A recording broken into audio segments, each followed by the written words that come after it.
Olá! Mês de setembro é marcado como o mês do Setembro Vermelho, mês de conscientização para os cuidados com a saúde cardíaca e para a prevenção das doenças cardiovasculares. A iniciativa chama atenção para enfermidades como os infartos e acidentes vasculares cerebrais, que ocasionam aproximadamente 1/3 das mortes do mundo. O acidente vascular cerebral, o AVC, e o infarto voltaram a ser causas mais comuns de mortes no Brasil. No primeiro semestre de 2022, as patologias cardiovasculares ultrapassaram a Covid-19 no ranking de óbitos por doenças no país. O cardiômetro, indicador de número de mortes por problemas do coração, criado pela Sociedade Brasileira de Cardiologia, SBC, registrou quase 274 mil mortes no país. Aqui na Alesp, o projeto de lei 1115 de 2023 institui a Política Estadual de Prevenção do Acidente Vascular Cerebral e de apoio às vítimas. Para falar sobre a prevenção das doenças cardiovasculares, convidamos o médico cardiologista Ricardo Contesini. Bem-vindo, doutor. Muito obrigado pelo convite, é um prazer. A gente convida também a empresária Daniela Monstan. Seja bem-vinda, Daniela. Desculpa errar o seu sobrenome. Tranquila, boa. Todos acabam se atrapalhando no sobrenome, mas está correto, Monstans. Muito obrigada pelo convite. Muito obrigada. A Daniela é uma paciente cardíaca, mas eu queria, antes de falar do caso da Daniela, eu queria começar com o Dr. Ricardo. Doutor, quais são as doenças cardíacas mais comuns que nós temos? Infelizmente, ainda as doenças cardíacas são a principal causa de mortalidade no mundo, e o Brasil não deixa de ser diferente, né? É a principal causa de mortalidade ainda no país. E as principais causas são o infarto agudo do miocárdio, que é aquela obstrução na artéria do coração que leva sangue para o coração. Isso causa um infarto e pode levar a óbito. A segunda causa são os acidentes vasculares cerebrais, que também é o entupimento do vaso, mas aí é o vaso do cérebro, da cabeça, e a insuficiência cardíaca, né? Elas são as 3 principais causas de óbito no país, que é quando o coração fica mais fraco, e ela pode ser ocasionada por várias causas. Mas hipertensão, colesterol, diabetes também são causas importantes de doenças cardiovasculares e que ainda permeiam, né, como as principais causas de morte no país. Acho que a gente pode falar aqui, eu posso falar de uma maneira mais leiga aqui, doutor, que quando alguma das engrenagens do nosso corpo não está funcionando bem, o prejudicado é o coração, né? O motor do corpo, né? Então... a gente acredita que o coração é um dos principais órgãos do corpo humano. A gente costuma até brincar que quando a gente só fala que a pessoa realmente faleceu quando o coração para de bater. E ele é o órgão do sentimento, né? Quando a gente está feliz ou quando a gente está triste, a gente sempre cita o coração, né? Ah, meu coração está feliz, meu coração está alegre, ou meu coração está triste, né? Então, ele é o órgão que simboliza o sentimento. Então, por isso que ele é um órgão tão carismático e tão importante hoje em dia para a gente. Agora, Daniela, conta a sua história pra gente. Daniela, você descobriu uma cardiopatia, você infartou. O que aconteceu para que você se tornasse uma paciente cardiológica? Há 4 anos e meio atrás, eu saí de um pedal, eu sou ciclista. Cheguei em casa, tomei banho, rotina normal, tomei café, fui direto para uma reunião e com muita dor no estômago. De repente, essa dor de estômago começou a ficar cada vez mais forte, e eu achando que fosse uma gastrite, alguma coisa parecida, como uma úlcera, porque a dor começou a ficar muito intensa.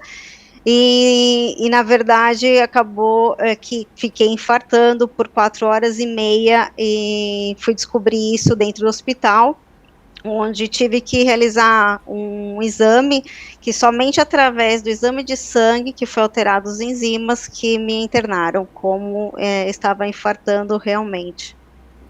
Doutor, Daniela falou que ficou infartando por 4 horas e meia. Como é que é isso? É possível uma pessoa ficar infartando por tanto tempo? Quais são os comprometimentos? E aí eu também queria colocar nessa pergunta, que eu acho que é muito pertinente para esse momento, o fato da Daniela ser uma atleta, ter uma rotina de exercício. Muita gente acha que pessoas com rotina de exercício estão livres de doenças cardíacas. Isso não é verdade, né? Pois é, Melissa. O que nos chama a atenção principalmente é que a dor do infarto é uma dor muito característica, né? Mas ela pode sofrer algumas alterações. Normalmente a dor do homem é diferente da dor da mulher. Aquela dor na região do precórdio que irradia para o pescoço, para o braço, ela é a dor mais característica, mas ela é uma dor mais comum em homens. As mulheres, elas têm algumas diferenças. E a dor que a Daniela contou é a dor mais comum em mulheres, que é a dor da boca do estômago e que vai normalmente para as costas. Essa é uma dor também típica de uma dor de coração. O que acontece é que a dor do infarto, ela começa com uma dor de forte intensidade, que ela pode durar de 15 minutos até horas. O que a gente tem que fazer a diferenciação é que muitas vezes a dor não é pela oclusão. Oclusão é quando fecha totalmente o vaso. Às vezes o vaso não é fechado totalmente, mas ele é fechado em grande parte, 80%, 90%, e as pessoas têm a dor da isquemia, que se chama angina, é a dor dessa do coração, quando o sangue não está conseguindo chegar da forma correta no músculo do coração, e essa pessoa pode ficar horas tendo essa dor, porque ela não teve uma oclusão, mas teve uma obstrução, o que provavelmente foi o que aconteceu com a Daniela. Agora, quando se tem uma oclusão, que é 100%, isso é uma emergência cardiológica e deve-se procurar, sim, o hospital com bastante urgência para desobstruir, para a gente abrir essa artéria e evitar que tenha um desfecho pior, que seria a mortalidade cardiovascular. Quanto à atividade física, existem vários fatores de risco para doenças do coração, né? E existe aqueles hábitos que evitam. A atividade física de forma contínua e progressiva, ela evita muitas vezes a doença cardiovascular, mas ela não evita 100%. Muitas vezes outros parâmetros também estão envolvidos e a pessoa pode ter sim um evento cardiovascular, mesmo realizando uma atividade física que é super importante para o controle dos fatores de risco do coração. Doutor, só para a gente deixar clara essa questão, porque tem uma explicação do motivo pelo qual a dor do infarto masculino é diferente do feminino, e isso não é regra, é em geral, né? Exatamente, né? Isso não é regra, é em geral. A dor normalmente na região do precórdio, na região do lado esquerdo, que irradia para o pescoço, para o braço ou para a mandíbula, né? Essa é uma dor mais característica, pode ser em homens e em mulheres, e ela é o aparecimento mais comum. Mas em mulheres, principalmente em mulheres, tem a dor na boca do estômago, que irradia para as costas, que também é uma forma muito comum de se aparecer o infarto. Homens também podem ter essa dor, mas normalmente ela é mais comum em mulheres. Mas esses dois tipos de dor, eles são dores características de infarto e que devem ser um sinal de alerta para a pessoa procurar um atendimento médico. Então é importante a gente pontuar isso para o público de casa ficar muito ligada na incidência de ambas as dores para procurar de fato um médico e outros sintomas que forem aparecendo ali ao longo dos dias, né? Daniela, você teve sintomas anteriores, alguma indicação ali que você pudesse naquele momento infartar? Não tive nenhuma dor, nada. Foi até uma surpresa para mim, porque eu realmente achava que era algo do estômago, e não nada com o coração, mas como todos dizem, né, até cuidar do coração é primordial, então eu tinha já passado por um médico, mas não um médico específico de esporte, para tratar o coração e saber realmente se o esforço estava correto, se estava tudo dentro do parâmetro da normalidade, uma ciclista, mas eu não fazia ideia que seria realmente o coração que estava ali alertando, né, acendendo no painel um alerta, olha, toma cuidado. Não, em nenhum momento eu percebi que era o coração. Doutor, a Daniela colocou uma questão interessante, que ela não fez uma consulta com um médico relacionado ao esporte. O senhor vê essa importância, essa necessidade desse acompanhamento, de todas as atividades de um médico especializado em esportes? E outra questão que eu acho que é importante a gente colocar é dessa falta de sintomas dela. Isso também é comum? Olha, sem dúvida, o acompanhamento com o especialista é importante. Então, principalmente para esportistas, né, para quem pratica atividade física de forma competitiva, é importante que passe, sim, com um cardiologista, de preferência o cardiologista que conhece a área esportiva, para poder fazer o acompanhamento, porque esse tipo de atividade você sobrecarrega, né, músculo, coração e etc. Ele é bom, ele é sempre benéfico, ele protege outras doenças, mas é importante que a gente saiba se não tem nenhum problema anterior, não só no coração, para essa pessoa poder fazer esse tipo de exercício físico de forma tão intensa. Agora, em relação a não sentir nada, existem alguns fatores de risco para doenças cardiovasculares. Então vamos enumerar alguns aqui: a hipertensão, o diabetes, o colesterol, o sedentarismo, que é super importante, o tabagismo, que também está muito prevalente ainda, história genética e também idade. Então, muitas vezes, o indivíduo ele pode não estar sentindo nenhuma alteração e a primeira manifestação da doença ser realmente ou um infarto, ou um derrame, ou uma arritmia. Então, é importante que se realize a prevenção, é importante que procurem o médico, o cardiologista, pelo menos uma vez por ano, para poder fazer todo esse acompanhamento, todo esse check-up. E não só esportistas, né? Todos acima de 45 anos é importante que se faça um acompanhamento anual e que saiba, conheça se você tem alguma alteração, se você tem algum problema, para poder ser acompanhado e tratado de forma correta. Muito bem, a gente pode fazer um parêntese aqui, né, doutor, para o atleta de final de semana, que muitas vezes ele passa um grande período sem nenhuma atividade e de repente sobrecarrega o corpo, e isso também é algo que é prejudicial, me parece, né? Ah, sem dúvida nenhuma. O mais importante é que a atividade física seja feita de uma forma contínua e progressiva, né?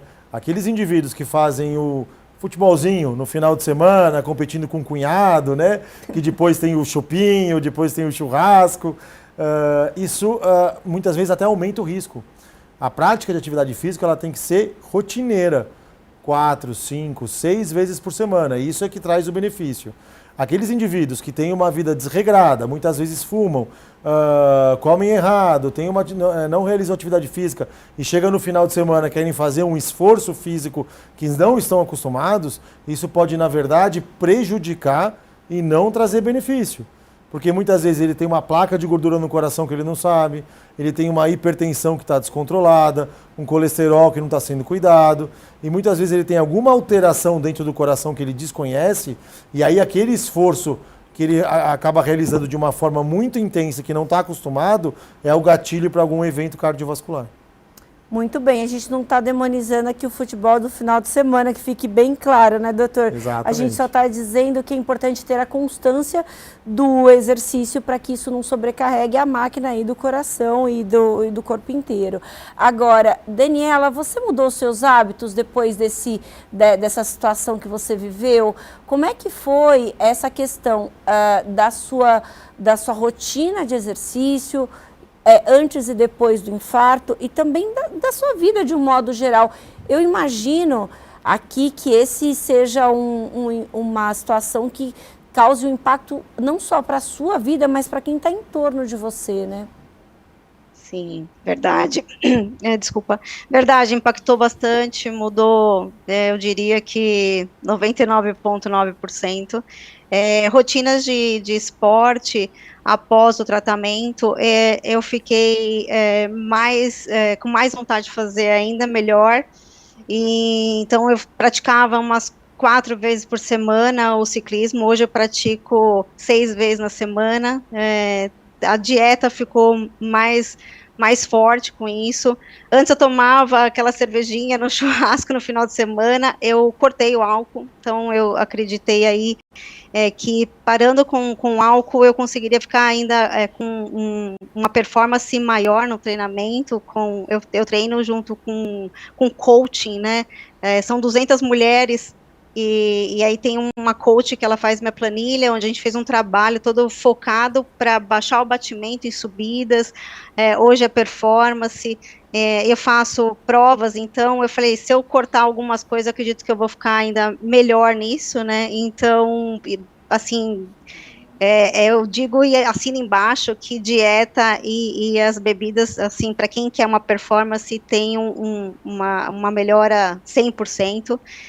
Como pessoa, como mãe, como filha, eu posso dizer que hoje eu faço 3 vezes mais o meu melhor, como se fosse meu último dia de vida. Então, se é para fazer, faça sempre muito bem feito. Se é para sair de casa, dá beijo na família, fala que ama, trabalho, faça o melhor, como se fosse seu último negócio para se fechar, dá a mão assim para o parceiro, vai lá tomar um café, vai almoçar com o cliente, porque a gente não sabe o dia de amanhã, né? Como é que a gente ia imaginar, todo mundo fala, né, quem está ao meu redor, que uma pessoa que já tinha uma rotina de exercício poderia, né, não estar aqui para contar essa história. E aí Deus deu uma chance para estar aqui e para realmente uma mudança, tanto no estresse, né, o risco do estresse, que a gente exatamente não percebe, como é que a cabeça manda tanto, né, no corpo, assim, e vai distribuindo e impulsionando o coração para que uma hora ele grite, e quando ele grita não tem mais chance, então na verdade, até foi engraçado, porque a gente acaba inspirando umas pessoas que não faz nem ideia, né, e aí, de repente, assim, no meio do mundo corporativo, muitas pessoas falaram, Daniela, por causa de você, eu tô caminhando com meu marido, por causa de você, fizemos um check-up na saúde 100%, me passa o contato do seu médico, onde é que você está pedalando, quanto tempo você faz, qual é a sua nutricionista, então, assim, bacana que todo mundo ao redor refletiu para que pudesse não acontecer um risco sem ter volta. Então, isso foi, assim, bem gratificante.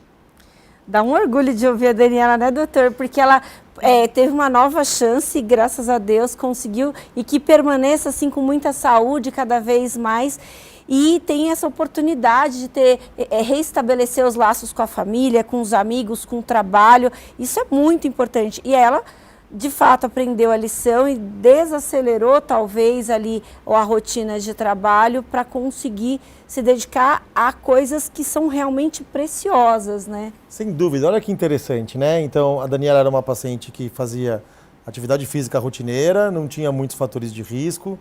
Talvez, depois ela pode confirmar, pode ser que ela tinha alguma história familiar, que poderia ser o único risco que ela tinha. Mas ela colocou num ponto que eu acho que é muito importante, a carga de estresse e de ansiedade dentro do sistema cardiovascular, né? Períodos de estresse e de ansiedade liberam e aumentam a secreção de catecolaminas, que são substâncias que aumentam a frequência cardíaca, aumentam a chance de vasoespasmo, ou seja, de obstrução da artéria do coração, aumentam também a chance de depósito de gordura dentro das artérias. Então, aquelas pessoas que são submetidas há muitos anos, muito tempo, por estresse, ansiedade, nervosismo, elas aumentam o risco, sim, de doença cardiovascular. E muitas vezes elas tinham uma vida muito saudável, mas um aspecto que não era muito levado em consideração e que tinha uma carga emocional muito grande, pode ser aquele gatilho que faltava para a doença cardiovascular. Quero dar parabéns à Daniela, que essa história de mudar de vida, mudar os hábitos, continuar com o treinamento físico, mostra que é possível, a gente sabe o caminho e que não só o tratamento medicamentoso, mas principalmente a prevenção e a mudança de hábitos pode fazer com que você tenha não só uma quantidade maior de vida, como uma qualidade de vida muito melhor. Agora, deixa eu chamar a atenção para uma outra situação, doutor. Daniela é jovem e passou por esse estresse, essa situação toda. É comum ter infarto na faixa etária dela? Como é que é essa questão da idade? Porque muita gente, muitas vezes, mais uma vez, erroneamente, relaciona a pessoas muito mais velhas.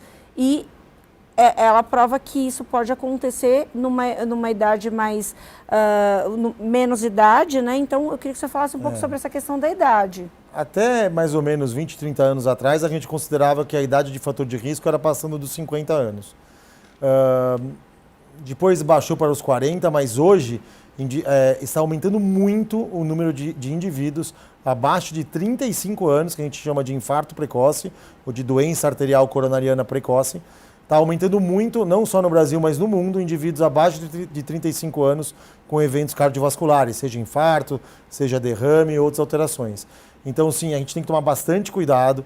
É importante que a gente dê importância ao estilo de vida, aos fatores de risco que levam a doenças cardiovasculares e principalmente a consulta regular com o médico para poder encaminhar, saber se não tem nenhuma outra alteração.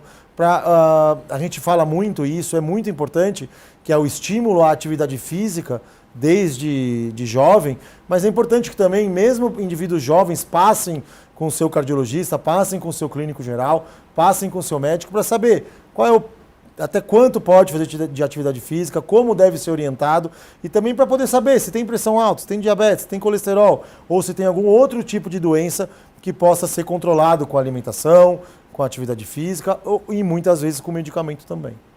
Muito interessante essas questões, importante a gente observar, porque a gente teve, não podemos deixar de mencionar, uma pandemia que trouxe também mudanças orgânicas para todo mundo e que me parece que é um fator muito importante da gente observar aí nesse contexto.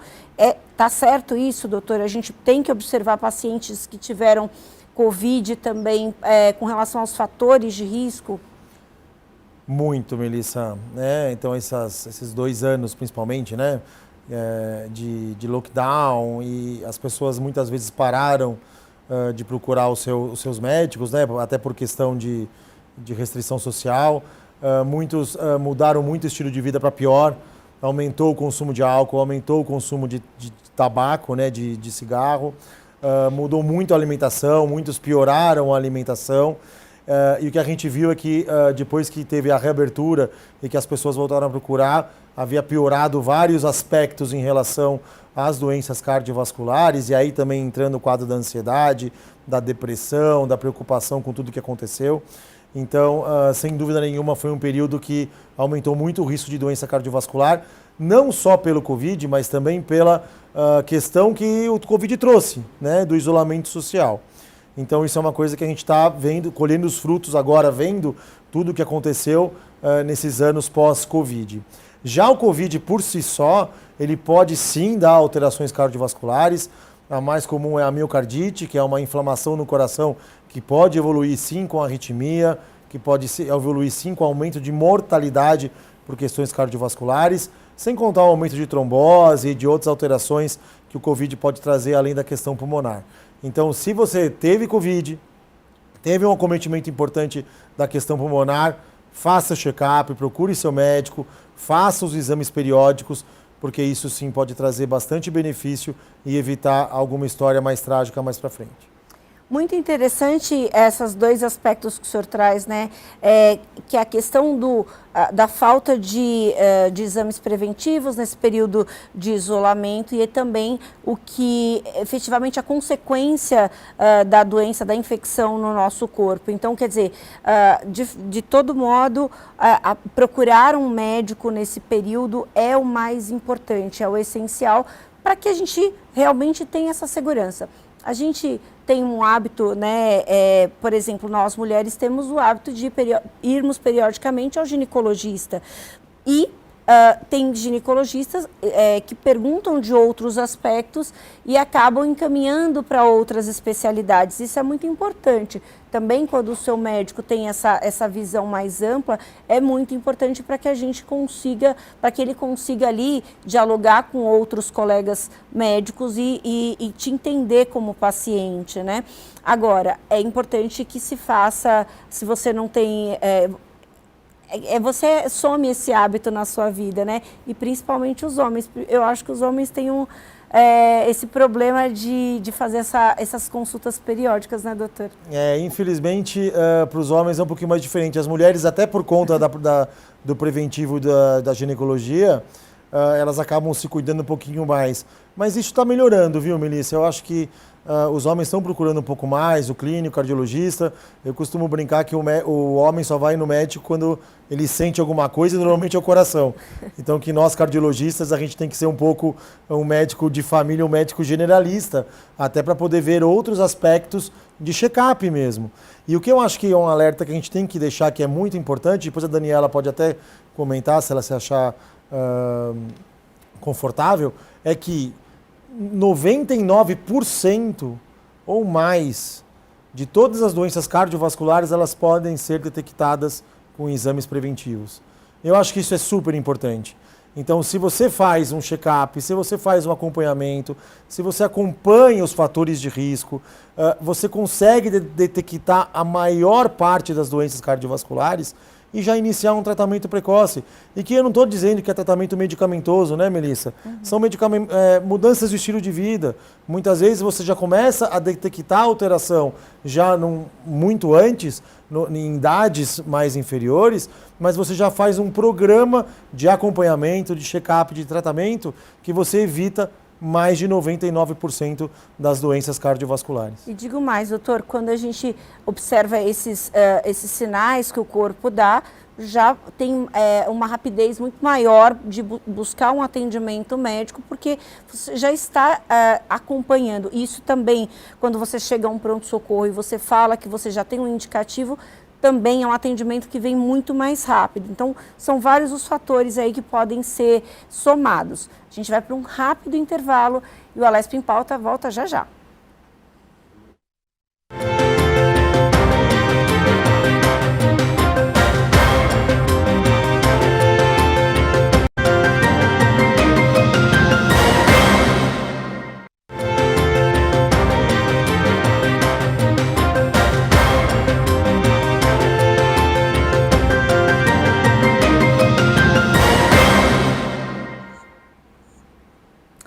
Voltamos com a Alesp em Pauta, falando do Setembro Vermelho, falando dos cuidados das doenças do coração. No bloco anterior a gente estava comentando e eu acabei não perguntando para a Daniela e eu queria voltar a essa questão contigo, Daniela, sobre a questão genética. Na sua família tem pessoas com doenças cardíacas? Você era uma paciente antenada nas possibilidades ali da doença e também nos check-ups necessários para rastreio de algum problema cardíaco? Sim, o meu pai, ele infartou com 70 anos e depois com 80 anos. Eu sempre procurei estudar muito o que meu pai estava passando, né, na saúde ali no momento, mas a minha rotina de exame não era tão delicada ao ponto de fazer exatamente os exames corretos, né? Por exemplo, pegar um cardiologista que não estipula os corretos exames para quem é uma pessoa do esporte e que faz endurance, um ciclismo mais forte, um tanto tempo de 6 horas de ciclismo, ou uma prova de 1h10 com tanta intensidade, isso eu não tinha conhecimento mesmo. Cheguei ao ponto mesmo de infartar primeiro para saber qual era exatamente os exames corretos, até mesmo nessa assessoria, né, onde tem as Lulus, que são as 200 mulheres, elas prezam muito, né, as coaching, elas prezam muito e elas sempre falam, olha, eu preciso dos exames, quem tem já 6 meses precisa realizar de novo. Então, eu não tinha ideia do tamanho assim, os exames são delicados ao ponto de te jogar para um outro caminho, e não um médico qualquer de falar, passa lá que tá tudo bem, faz o exame de sangue, tá tudo bem. Não, são outros tipos de exames que você tem que fazer, e eu não tinha ideia. Muito legal, gostei do nome, Lulus, eu achei muito bacana. Doutor, essa questão dessa orientação um pouco equivocada com relação a esses exames de rastreio é comum?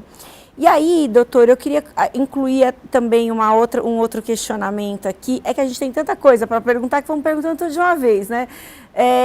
tem muita gente que confunde sintomas.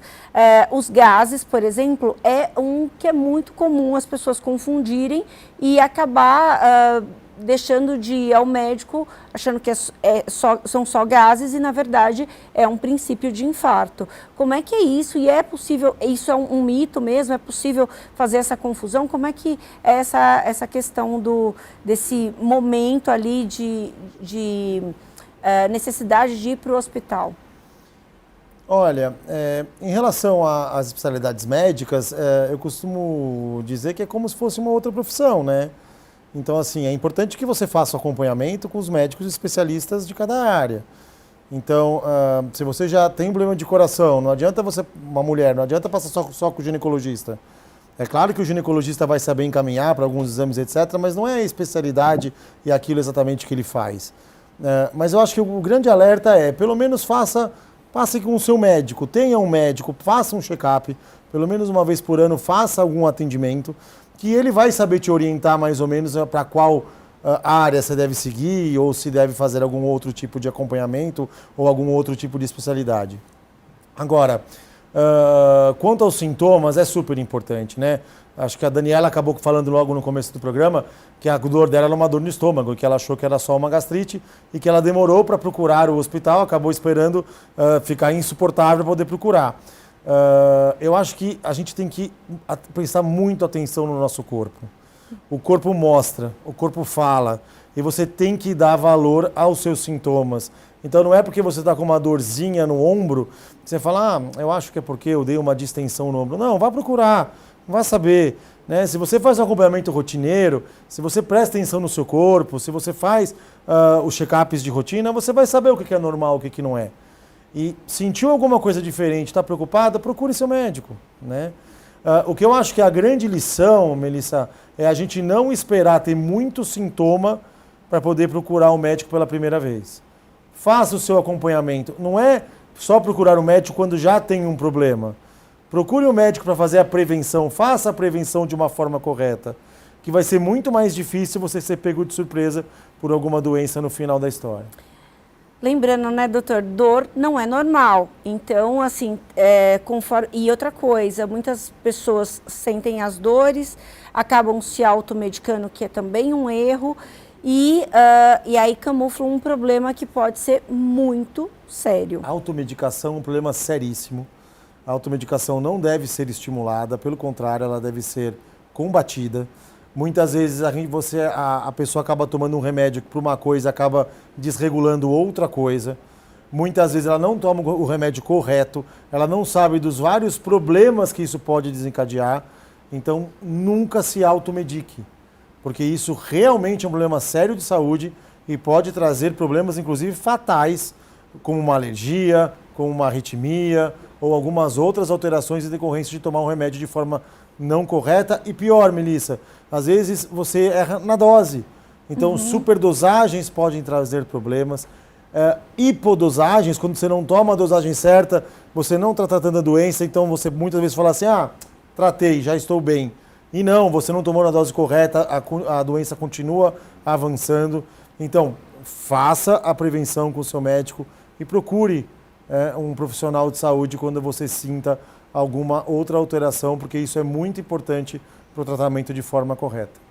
Falando em medicamento, você faz uso de medicamento, Daniela, e eu queria que você falasse um pouco sobre qual foi o tratamento pós-infarto, né?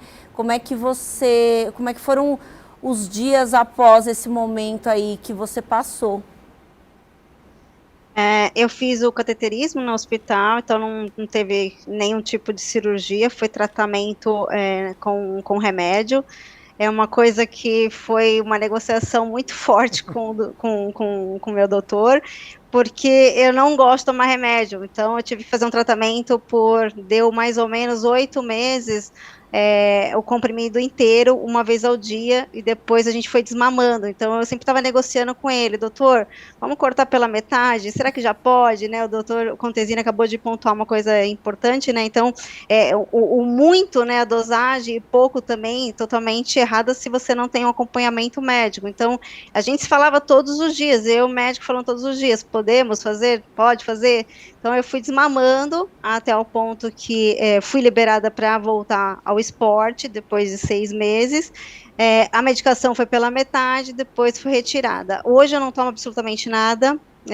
Minha filha é tratada com homeopatia, tudo que eu tenho eu tomo chá, não gosto de remédio de verdade, eu reluto, eu tomo muita água para não tomar remédio, então eu zelo assim pelo chá e pela o cúrcuma e o gengibre, mas eu tive 8 meses, 9 meses de medicação, hoje, graças a Deus, não tenho nada de medicação. Daniela, você não está sozinha. Eu também não sou muito fã de tomar remédio.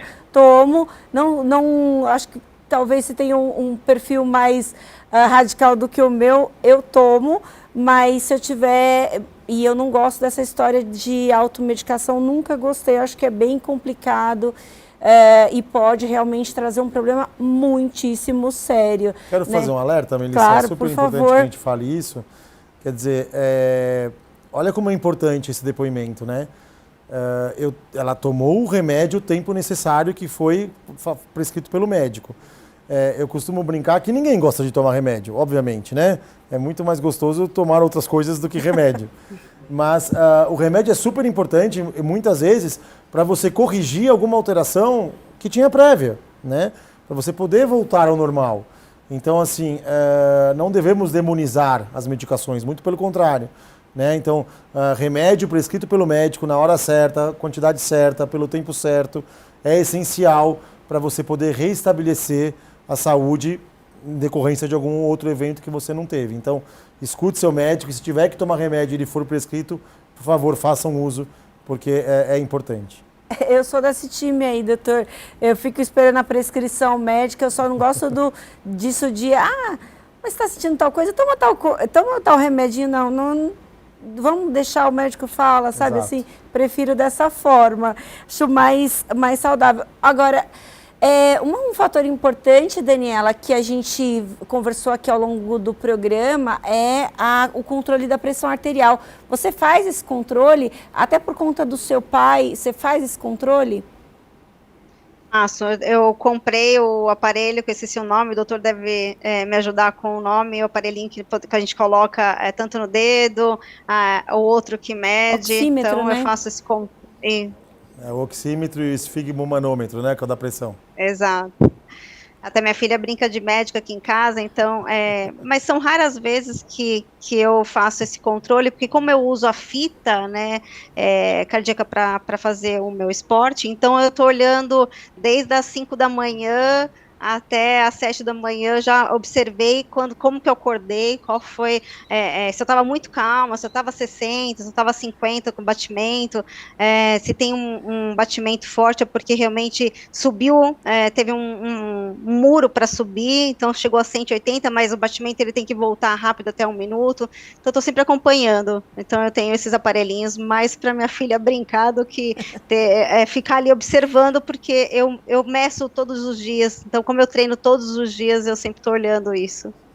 Doutor, eu queria que você falasse sobre isso, porque assim, eu percebo que às vezes o paciente também fica um pouco ansioso com o resultado que dá ali. E eu posso usar como exemplo minha mãe, que se dá uma alteradinha, ela quer fazer de novo, e de novo, e de novo eu falo, calma.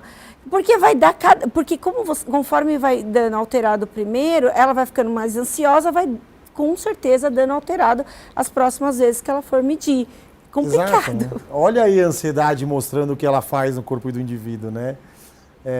O ideal é quando você vai medir a pressão, primeiro que você esteja descansado há 10 a 15 minutos, então não adianta você fazer a hipertensão arterial depois de uma prova de ciclismo, né? Você tem que fazer já em repouso e medir essa pressão, aferir essa pressão com o aparelho de uma forma rotineira, mas deu uma pequena alteração, não adianta ficar medindo a cada 5 minutos depois, porque por causa da liberação de adrenalina, da ansiedade, faz uma vasoconstrição, essa pressão vai ficar dando cada vez mais alta e ela pode não significar a verdade. Né? Então, é importante que se faça a aferição, é importante que se acompanhe, mas tem que ser da forma correta e nos períodos corretos.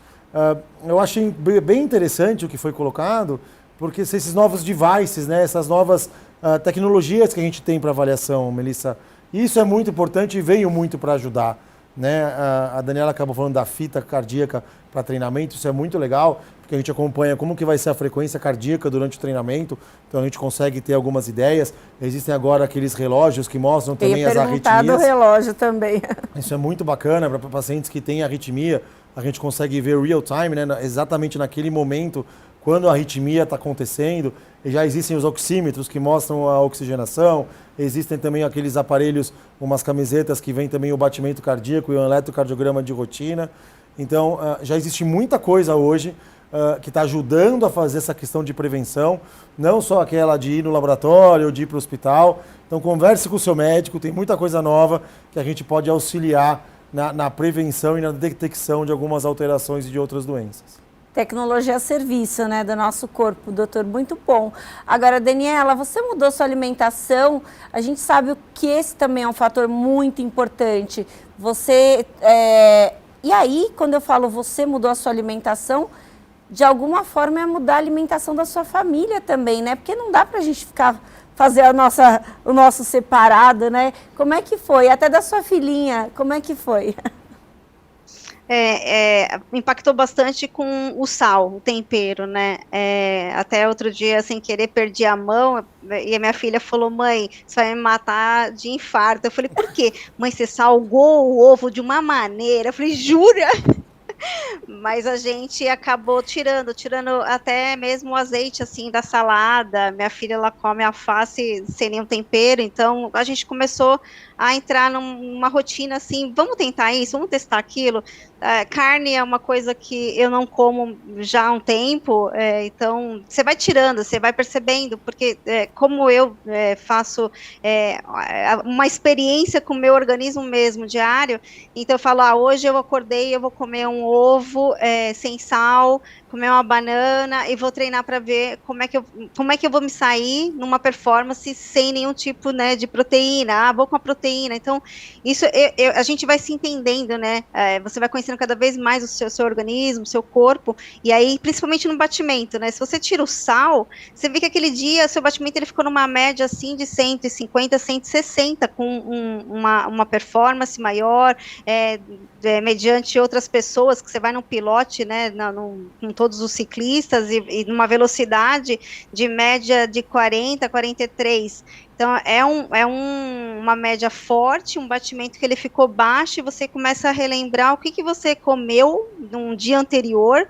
Por exemplo, se eu como peixe, se eu como carne de porco, no outro dia eu estou muito forte, me sinto assim como se eu tivesse dormido 15 horas e ter tomado água a noite inteira. Então, você começa a entender o seu próprio organismo, que uma dieta, ela não é só assim, eu vou tirar o carbo, eu vou tirar isso, eu vou comer aqui. Não, você tem que começar a se testar o que te faz bem. Então, assim, né, você tem uma prova num domingo, então você tem que perceber o que você tem o hábito de comer durante a semana. O arroz e feijão, eu acrescentei um camarão, eu comi um salmão, nossa, me fez bem melhor. Então, isso faz uma grande diferença, que você vai se conhecendo cada vez melhor, o que te faz ficar até mais calma, né? Você fala, nossa, o ponto de ansiedade, até isso te remete a lembrar, fala assim, nossa, eu consegui comer direitinho na hora do almoço, eu tomei meu chá da tarde, eu jantei e eu consegui ter até uma noite mais tranquila. Então isso afeta várias coisas, mas a dieta, ela é constante aqui em casa, não é nenhum esforço, porque a gente come muita fruta, muito legumes aqui. A Gabriela, ela tem 9 anos, minha filha, e ela se tornou vegana com 2 anos. Hoje ela voltou a comer algumas coisinhas, mas ela acaba me ajudando. Eu falo que criança vem para nos ensinar, né? Não nós ensiná-los. Então, ficou bem casada, assim, a nossa alimentação. E ficou bem mais saudável. Tirando o sal, tirou o álcool, aí ficou mais saudável ainda. Doutor, o senhor vê que as crianças são os melhores fiscais, né? São os melhores aliados dos médicos, com certeza. Agora, doutor, fala sobre essa questão da alimentação, isso que é muito importante. A gente tem aqui uma alimentação no Brasil até que rica de certa forma, só que há alguns exageros em alguns lugares aí. E aí, óbvio, a gente gosta de um torresminho, gosta de uma feijoada, mas é assim, vez ou outra, tem é um impacto tão grande para o coração. Eu acho que é importante a gente pontuar isso, porque a gente sabe que tem gente que tem, não é uma vez ou outra, é pelo menos uma vez por semana, aí não é uma vez ou outra, né, gente? Aí é praticamente uma rotina. Então, como é que é essa questão aí dessa alimentação, que é gostosa, né, doutor, mas tem um impacto para a gente? Eu costumo dizer que é um equilíbrio, tem que haver um equilíbrio, né? Como em tudo na vida e também na alimentação. A gente é muito o que a gente come, né? Então, é super importante que a gente faça esse acompanhamento. E eu acho que o que a gente tem que falar é de individualização também, Melissa. Então, você tem que se conhecer, como a Daniela falou, você tem que conhecer teu corpo. E quando você vai passar com um nutricionista, ou com um cardiologista, ou com um endócrino, ou com um profissional de saúde que vai te orientar, tem que ser individualizado para você, com o que você faz no seu dia a dia. Então essas informações são importantes. A alimentação faz total diferença na base do tratamento, não só para pacientes que já tiveram problemas de coração, mas também para aqueles que não querem ter, né? Então eu costumo falar que são 3 pilares importantes no tratamento do paciente que teve problema de coração. O primeiro é atividade física, o segundo é remédio, o terceiro é alimentação. A gente tem que fazer e tem que ser uma alimentação regrada. A gente tem ela tem que ser individualizada, mas ela deve ser regrada. Então, diminuir industrializados, diminuir alimentos com gordura saturada, diminuir alimentos com gordura polissaturada. O sódio é um grande fator de risco cardiovascular ainda. Nós, brasileiros, ainda abusamos bastante na questão do sódio, que deve sim ser diminuída. Os alimentos industrializados, que a gente acabou trazendo muito essa cultura norte-americana, que é um problema, diminuir aquelas comidas multiprocessadas, multi-industrializadas, porque isso pode sim trazer, acarretar grandes problemas. Então é importante, novamente, que tenha um equilíbrio, principalmente naqueles indivíduos que realizam atividade física. É importante sim a carga proteica, é importante sim o carboidrato e é importante sim um pouco de gordura, porque ela vai trazer benefício, mas tem que ser aquela gordura mais saudável, em pequena quantidade e que seja individualizada para o que você precisa. É muito bacana o que o senhor está falando, doutor. E aí é importante o pessoal de casa, ter isso muito claro. Alimentos que você compra e você só tira da embalagem, põe dentro do micro-ondas, esses alimentos estão terminantemente cortados. Você olha atrás da embalagem, você vê o tanto de sódio que tem, o tanto de gordura, o tanto de conservante. Mesmo quando você vai num lugar que tem fast food e te oferece uma maçã, que você vê que é uma maçã muito bonita, que está ali com algum conservante, você fala, bom, não é a mesma coisa da maçã que eu compro na feira, né? Então, esses pontos são muito importantes. E aí, doutora, a gente já está caminhando para o final do nosso programa, e eu acho que é importante a gente falar um pouco sobre, só para a gente finalizar, sobre a questão dos tratamentos que a gente tem disponível, inclusive no SUS, o que a gente tem disponível aí para que a população possa efetivamente buscar ali o seu check-up, o seu tratamento. Olha, Melissa, eu me arrisco a dizer, sem medo de errar, que graças a Deus o Brasil, e principalmente aqui a região sudeste, o estado de São Paulo, ela está na vanguarda dos tratamentos cardiológicos. A gente não deve nada em tratamento cardiológico para quase nenhum lugar do mundo, né?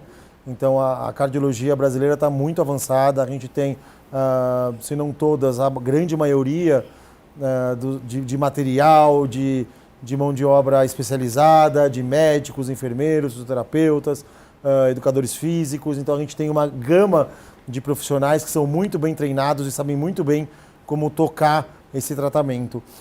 E principalmente em São Paulo, a gente tem vários hospitais públicos e várias rede pública que está muito bem equipada para fazer o tratamento da população. Então procure seu médico, procure o seu AME, procure o seu posto de saúde, ou, no caso, os especializados, procure seu médico particular e faça esse acompanhamento. Hoje a gente está muito bem servido para tratamento de doença cardiovascular. Então, em São Paulo, a gente faz transplante cardíaco, a gente faz angioplastia, a gente faz cateterismo, a gente faz exames de altíssima resolução, não só para detecção, como para tratamento de doenças cardiovasculares. Então, previna-se. Tenha uma vida saudável, Fique de olho nos seus fatores de risco, procure seu médico com constância e tenha equilíbrio, que eu acho que isso é que traz bastante benefício em relação às doenças cardiovasculares. E eu queria acrescentar, doutora, a gente tem médicos de ponta, a gente tem tecnologia de ponta, cientistas de ponta, a gente tem, nosso país não deve nada para ninguém nesse sentido e temos aqui excelentes profissionais que a gente pode contar, né, no nosso dia a dia e ter uma saúde de fato muito boa, né? E o Sistema Único de Saúde também nos atende muito a contento, é de fato um sistema sobrecarregado, a gente não tem dúvidas disso por conta do volume populacional que temos, mas é um sistema que oferece coisas que inúmeros outros países não oferecem. Sabe, Melissa, eu posso dizer que o SUS, ele é o serviço de saúde mais inclusivo do mundo, né? Aqui no Brasil não importa idade, não importa gênero, não importa peso, não importa cor e não importa nem nacionalidade. E nem condição social. E muito menos condição social. Então, realmente é um direito do cidadão e não importa nem que seja cidadão brasileiro, até estrangeiros, passou mal, tem alguma alteração, quer fazer acompanhamento, a rede de saúde, ela atende. Então, eu acho que isso é uma grande vitória da população brasileira e a gente tem que ter muito orgulho disso. Com certeza. Queria agradecer esse programa maravilhoso que a gente teve hoje. Daniela, eu queria que você fizesse as suas considerações, deixasse sua mensagem aí. E eu te desejo muita saúde, que as Lulus também tenham muita saúde. Adorei as Lulus. Eu agradeço imensamente. Eu espero que todos realmente tenham um médico próximo, como o doutor deixou aí bem claro, né?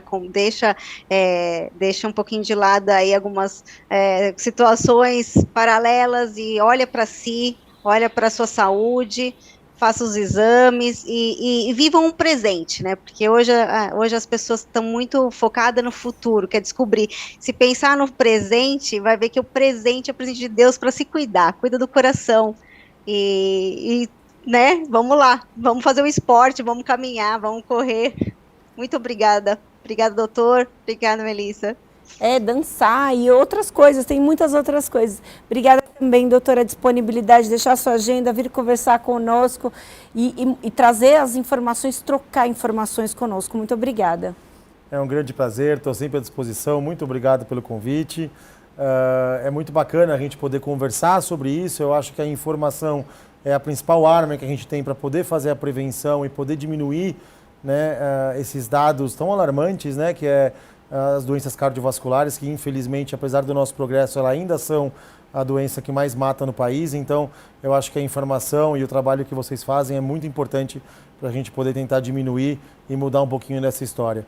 Fiquei muito feliz pelo convite e estou sempre à disposição de vocês. Muito obrigado. Muito obrigada, doutora. Esse foi mais um Alesp em Pauta. A gente falou muito sobre a questão da prevenção das doenças do coração nesse Setembro Vermelho. Você fica agora com a programação da Rede Alesp, mas você pode rever esse programa nas nossas redes sociais.